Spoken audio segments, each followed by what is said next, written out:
Anyways, thanks so much. And thanks to everybody for their patience. And thanks for the outstanding discussion today. Mr.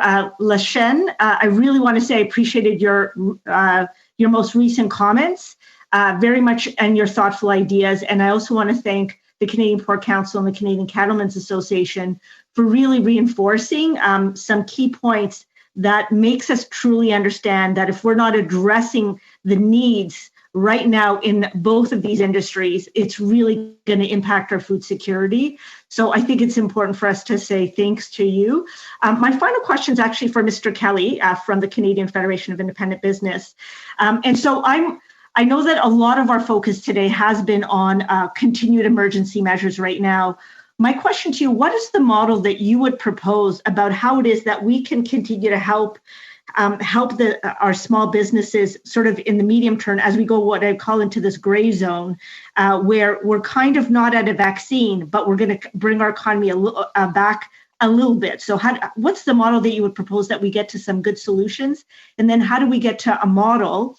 And what's the model that'll get us to a post-COVID-19 plan? Mr. Kelly? We've been doing a lot of thinking about just that. It requires careful coordination with the provincial government, obviously. Provinces are the ones that have put the emergency services rules in place.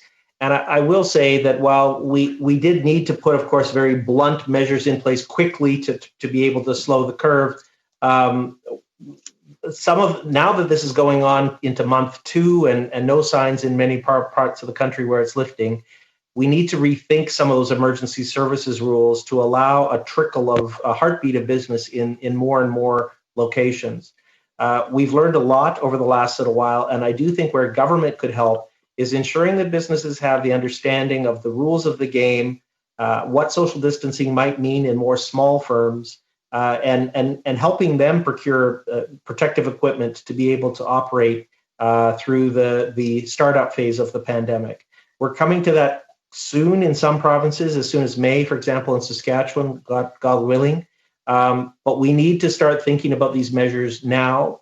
Many of our members have pointed out that if Costco and Walmart are allowed to sell frying pans and T-shirts, yet we've prevented the tiniest little stores from selling anything, that's quite unfair, and that they can play a role in continuing to serve small firms small firms can serve consumers safely through the startup phase. So we're working with provincial governments to try to do some of that. Support for the federal government on the reentry would be particularly helpful, and that's where I think the wage subsidy can play an important role as firms start to rehire for people that they have laid off. A credit to the government of moving. It was slow, but we got there with the wage subsidy. I think we're going to need to continue at least a partial measure as we move over the summer months.